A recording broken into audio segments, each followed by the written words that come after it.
Kevin Jackowitz here with the Cage Review, and today we're going to look at Monday Night Raw, and this is for February 12th, 2018, yesterday. Finally getting caught up with the wrestling bit. There's a lot of wrestling reviews that I've had to do lately to catch up, like 3 weeks worth now, so we're finally getting there. I got this, and then today's SmackDown, of course, and then I'll be completely caught up as far as that goes. So, this Raw starts off with John Cena, and he's coming out and he's talking about, this is an elimination chamber that he has to win because he doesn't know if he has a road to WrestleMania. Well, of course, you're a part-timer, and we all get that. We all get the shtick behind it. And I used to not really understand why fans were so hard on Cena, and I'm really starting to get it. The shtick is just stale. It's just old at this point. He comes out and he does the same tired-ass thing that he's done literally for years. And, for some people it works. Like The Undertaker, he has a shtick that just works. He knows how to sell it. But for Cena, he picked a shtick that is just old. I mean, you have to update yourself with the times, and I don't care if you turn heel or not. What you do is stale.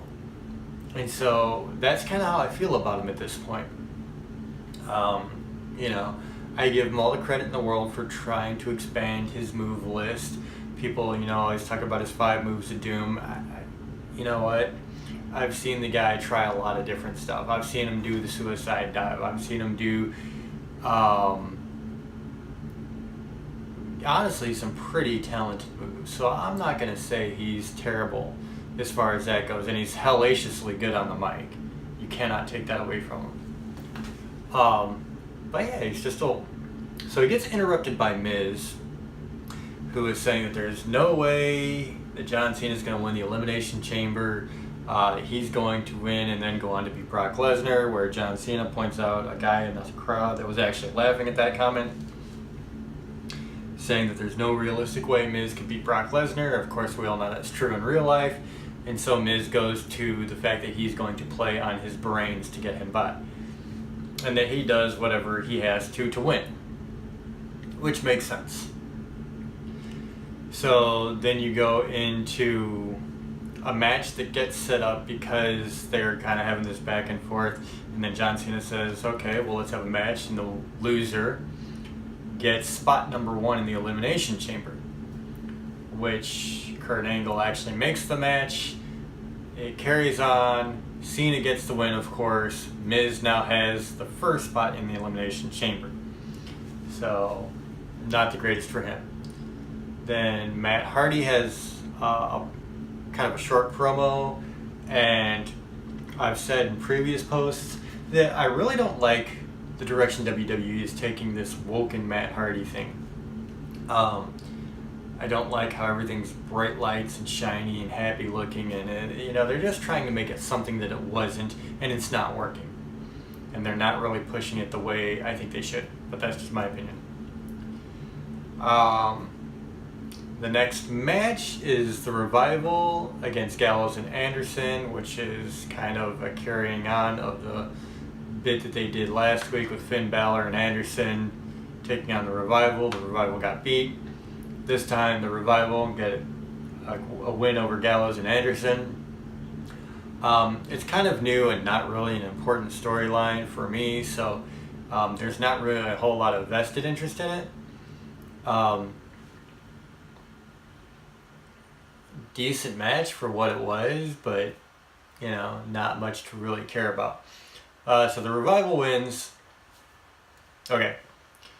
Kurt Angle and Seth Rollins promo.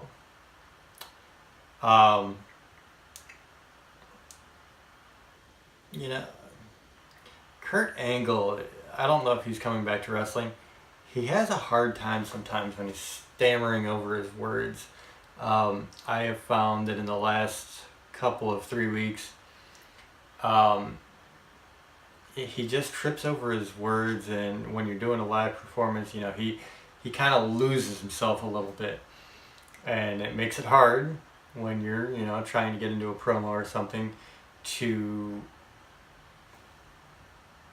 get invested in it. And then you have a Bray Wyatt promo. Of course, Bray Wyatt is just a really good talker. He's always been a really good talker. So, I'm talking about, you know, the other guys in the Elimination Chamber, whether he's worried or not. Of course, you know, he is going to win the Elimination Chamber. Everybody, of course, is going to win leading up to it. So, decent piece, but forgettable at the end of the day. That brings us up to Sasha Banks versus Bayley, which was the first credible, like, really, really good bit after John Cena and The Miz.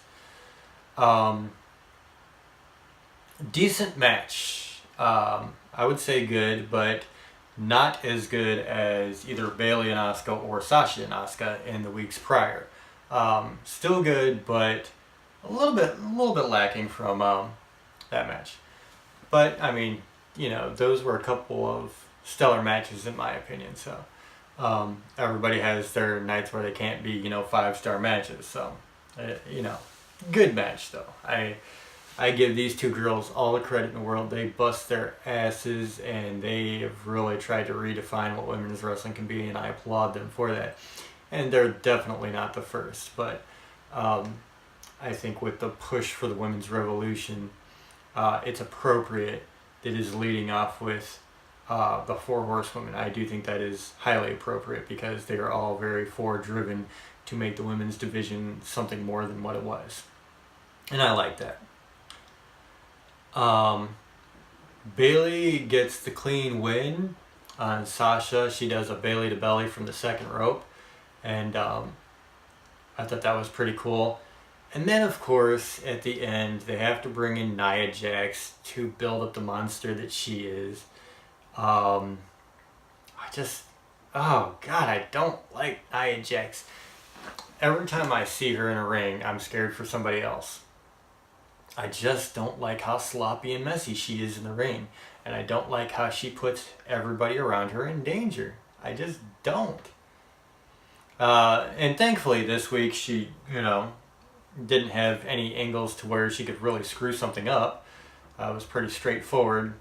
And then she goes to the back, and I forget who interviewed her at the top of the ramp, but somebody was asking her why she interjected herself in something that really had nothing to do with her. And of course she's saying it has everything to do with her. And she's trying to make a statement that she's going to beat Asuka and go to the main event at WrestleMania. And I really hope that either one of those scenarios is not the case. I really hope she's not the first person to beat Asuka, because she is not deserving of that. And I really, really hope that she's not in the main event of WrestleMania, because then I'm going to have to be scared for whoever she's wrestling with during that match.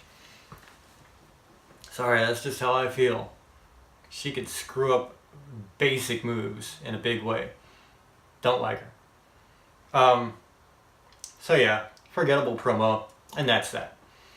So then you move on to Rollins and Reigns and the bar backstage. It starts off with Reigns and Rollins have kind of a friendly back and forth about, you know, Roman threw him out over the top rope. He's gonna, you know, put him out in the Elimination Chamber too. Well, Rollins is like, oh, why is it all got to be like that? And then the Bar show up and they're taking jabs. And I will give Roman Reigns credit. He actually made me laugh, genuinely, during this promo. He looks at Cesaro and he's like, what happened to your teeth? And it just kind of busted out a little bit. And because it was the Shield who, you know, kind of did the monkey flip and he hit the pole, and that's when he bashed his front teeth out. So it was kind of funny there. I'll give Roman Reigns credit. He does seem to be getting better slowly at his promos, and I do give credit where it's due. And I'm never the biggest Reigns fan, but you know, if the guy's getting better, then hey, more power to him. Get better, improve. That's what we all want. We want a better product. So, you know, the promo was good. Then they go into a package showing off Asuka's undefeated streak. You don't really see Asuka this week, so they create this package detailing her win-loss record, starting all the way back from the beginning of her NXT career until now, which was pretty cool. It shows her being, you know, the absolute beast. So that was cool. I like the promo package. Then there was a Titus Worldwide promo because Apollo Crews is in a match later to pick the last contestant for the Elimination Chamber. And so, you know, Titus is asking him if he's afraid of every character, and he comes up with a corny line for everyone. And I don't know if it's these two making these comments or if it's written for them, but whoever needs reevaluation of their script writing for this, because it was crap. Just the corniest, cheesiest lines you could think of. So, yeah, that was that promo. And then you get into Absolution versus Alexa Bliss and Mickie James. Mickie and Alexa do a promo first, and they're, you know, talking about Mickie James not trusting Alexa, and Alexa thinking that they need to unite because Absolution's been on a tear. And so Alexa's trying to pull in friends, and clearly Mickie James is not trusting. So you have the match. The match is pretty good all the way around. I really like all four of the girls in here. Absolution comes out with a clean win over Mickie James, and then they go to beating down Mickie James after the match. Alexa Bliss is outside the ring, runs back in, and knocks both of the girls of Absolution out. And so it's showing that maybe Alexa is serious about building a friendship against these two. Then you come to one of my favorite parts of the whole night, and honestly, I really like this segment. I really did. You have Elias. He comes out. He's singing about the Elimination Chamber Blues. So he does his, you know, shtick, which was cool, you know, for what it is. I mean, he's certainly getting it over. And then you hear the ring announcer say, "Ladies and gentlemen," just like she does with Elias, Braun Strowman. And you see Braun Strowman up on another stage with a spotlight, just like Elias has. He's on a bar stool, got a microphone in front of him, walks off to the side and picks up an upright bass that you would see in like a symphony, and he turns it over on his lap like a regular bass guitar, and he starts plucking it and breaks the damn thing within a few plucks. So he just shrugs it off and starts singing. And it was really funny because the dude, you know, isn't a terrible singer, so that was the first surprise. But the other surprise was that he was really funny with it.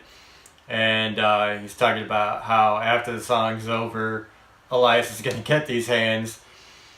And then he stops there and he's like, "Well, I guess I don't know my own strength. I broke the damn bass, so there's only one more thing I can do with it."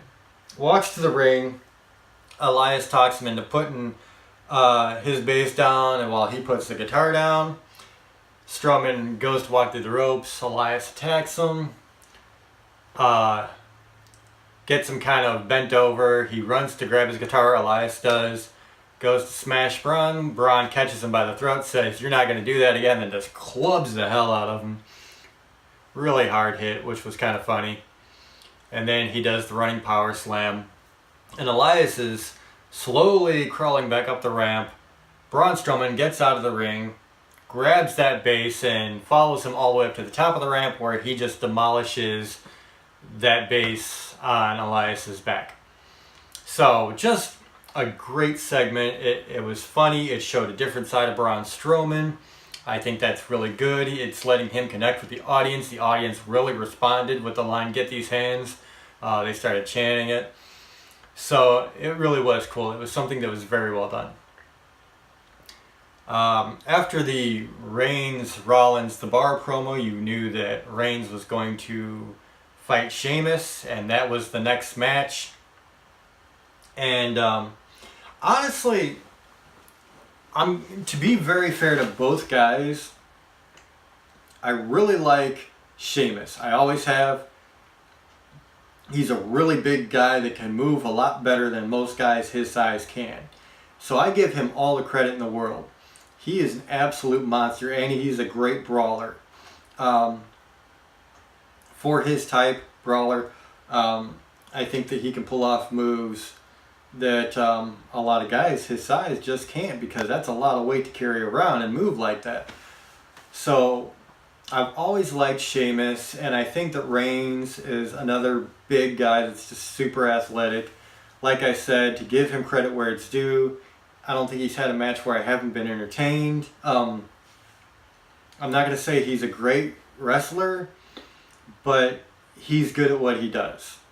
And so they pulled off a pretty good match. And of course they're going to give Reigns the win, which I expected. There's really no surprise there. But it was decent. I mean, it was decent all the way around. It was a very hard-hitting match, which I liked. Sheamus is like that, though. He's just like, you know, bring it to me and I'm going to come at you. And it turns into a slugfest in his matches sometimes, which is cool, which is very cool. So Reigns with a clean win, and then from there you have a bit with Ivory going into the Hall of Fame. I think with the women that they already have in the Hall of Fame and what they have to work with, I think Ivory is a good choice. And so far this Hall of Fame I really do like. I think Goldberg absolutely. Dudley boys are great. I liked our Ivory a lot. You know, and she was behind the scenes for a while training a lot of the girls, and so I think it's deserving there. And then we move on to the last match of the night, which is the Apollo Crews, Seth Rollins, Bray Wyatt, Finn Balor, Matt Hardy match, which is the Elimination Chamber, you know, qualifying match for the last entry. A lot of good spots in this match. You have, you know, at least 3 super talented guys in here. Another couple of guys that are pretty damn good no matter what they do. So, I mean, a lot of high flying, a lot of really good wrestling in this match. And I like the chaotic nature of it. I've always liked that. And at the end, you have a spot where Apollo Crews is on the top rope. Matt Hardy just got Sister Abigail outside the ring, so he's out. And then Bray Wyatt crawls up to grab Apollo Crews. And then Seth Rollins and Finn Balor grab Bray Wyatt. And they slam him, and of course Apollo Crews gets thrown off the top rope there. So they both roll over on Bray Wyatt, 1, 2, 3. And that's where the show cuts out. You don't know who's really won. You got Rollins, you got Balor. They both pinned Bray Wyatt. So you found out in a short excerpt on WWE, I don't know if it was on the regular channel or if it was on the network, but either way, Kurt Angle says that somehow the Elimination Chamber this time is going to be 7 men, and both Rollins and Balor have earned their right to be in the Elimination Chamber. So that's going to be interesting to see how that works out. That'll be a first for the Elimination Chamber. So overall, a pretty damn good Raw again. Most of the matches, they had stakes to them. That was leading up to the Elimination Chamber, which leads directly into WrestleMania. They're keeping with their storylines. I really like that. I do appreciate the fact that they're building new talent. Apollo Crews was in the main event, which is great.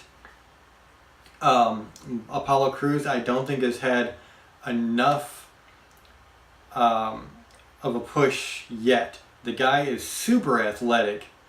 Now, yes, he needs to work on his promo skills, no doubt about it, but how many people in this roster right now need to work on their promo skills? Honestly, a hell of a lot. So, push the guys, if you don't have the guys to make the promos, that do the work in the ring. And Apollo Crews can do the work. That's my personal opinion. I'm sure others will vary, but hey, whatever. That's why we have these, to talk about our different opinions and, you know, share our thoughts. And I've always said I just talk about this as a fan, because that's all I am. I pay to go see the shows. I buy the network. So I am a paying fan that has his opinions about the product. But as a fan, I do think that I would like to see some of the younger talent, newer talent, get pushed more. Because how else do you make main eventers? How else do you get the superstars of tomorrow if they don't have the experience? And I've said that from day one. They have been rehashing a lot of their older stars, and that's the same thing WCW did, and they died. So it's just food for thought. But overall, I mean, it was probably, I would probably say another 7 out of 10 Raw. And to have back-to-back 7 out of 10 Raws is like unheard of for me, because honestly, for a while, I'd put them mainly in the 3 to 4 out of 10 category. So they're definitely stepping up their game. We're getting closer to WrestleMania. They're building the storylines better. They're building the feuds better for sure. So I really like it. I do. I like where it's headed right now. I'm excited for WrestleMania, some of the matches. And honestly, I'm excited for Elimination Chamber. Fastlane, I'm getting there. You know, they're kind of doing the same thing, not as well as Raw for once. I have to say that I think Raw is finally taking the lead over SmackDown again, for sure. So, I don't know. I think they're headed in a better direction. I don't know if I want to say a good direction, but a better direction. So let me know what you guys think in the comments. Are you excited for the Elimination Chamber, the 7 guys involved in it? I think it has the potential to be a very good match. Do you like the fact that they're keeping with the storylines? I think that's something that has been sorrowfully missing from WWE. So, but anyway, this is my review for Raw 2/12/18. If you like this, don't forget to hit the like button, subscribe, and share. My name is Kevin Jackowitz. Cage Nation out.